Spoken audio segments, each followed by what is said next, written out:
Constantius III was the 86th Roman emperor. His reign, though short, had significant implications for the empire's internal dynamics and its relationship with the Eastern Roman Empire. Constantius was born around 350 CE, likely in the late 4th century, though specific details about his early life are scarce.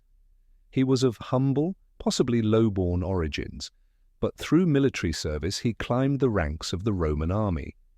His early career saw him serving in various military capacities under the emperors of the late Roman Empire during a period when the Roman military was increasingly becoming reliant on Germanic mercenaries.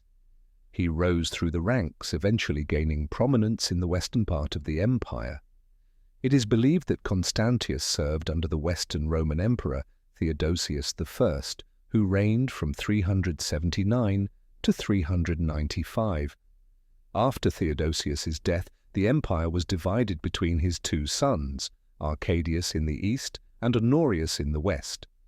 The Western Roman Empire, however, was in a precarious position, facing both internal corruption and external threats. Constantius's rise to prominence came during the reign of the Western Roman Emperor Honorius.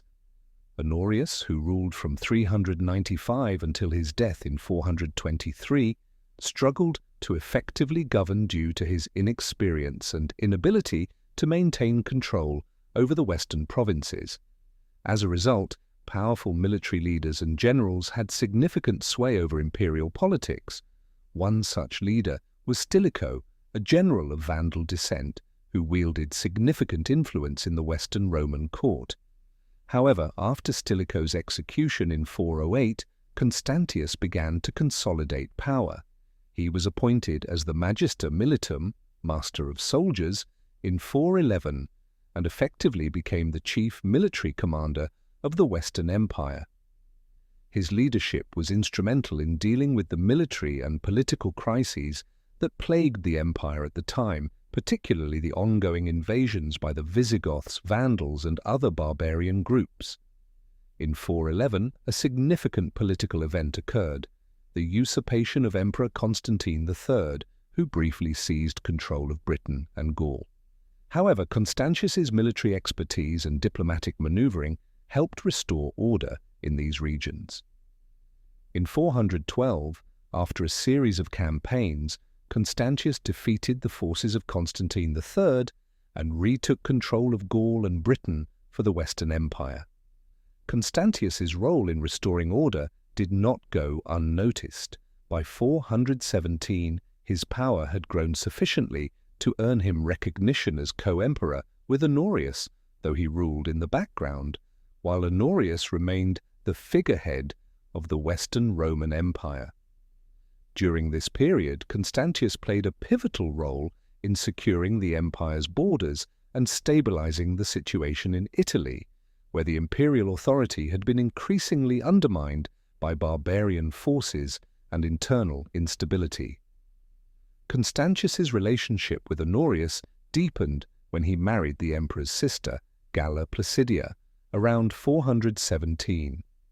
This marriage strengthened Constantius's political position, as Galla Placidia was the daughter of the late Emperor Theodosius I and had considerable influence in the imperial court.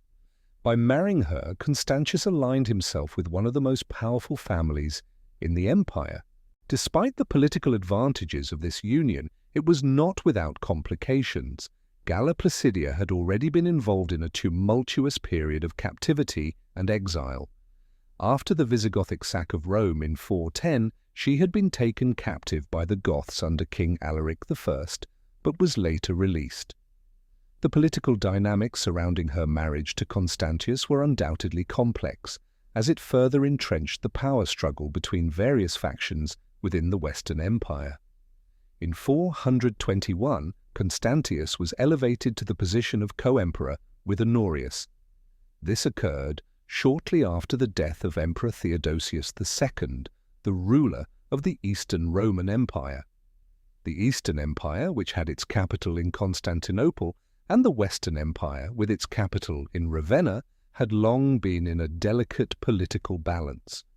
Constantius's rise as co-emperor was seen as an attempt to stabilize the West and assert Roman authority over the increasingly fragmented empire.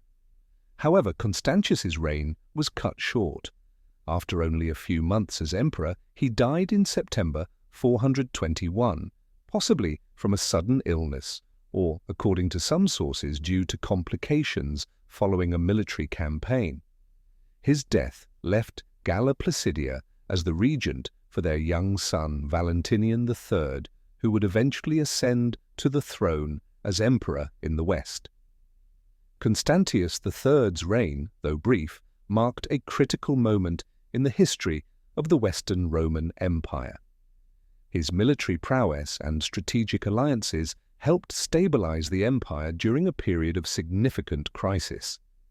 His marriage to Galla Placidia ensured that his family would retain influence in the politics of the Western Empire after his death.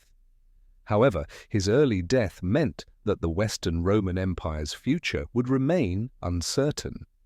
In the years following Constantius's death, the Western Roman Empire continued to face internal strife and external invasions, particularly from the Vandals, Visigoths, and Huns.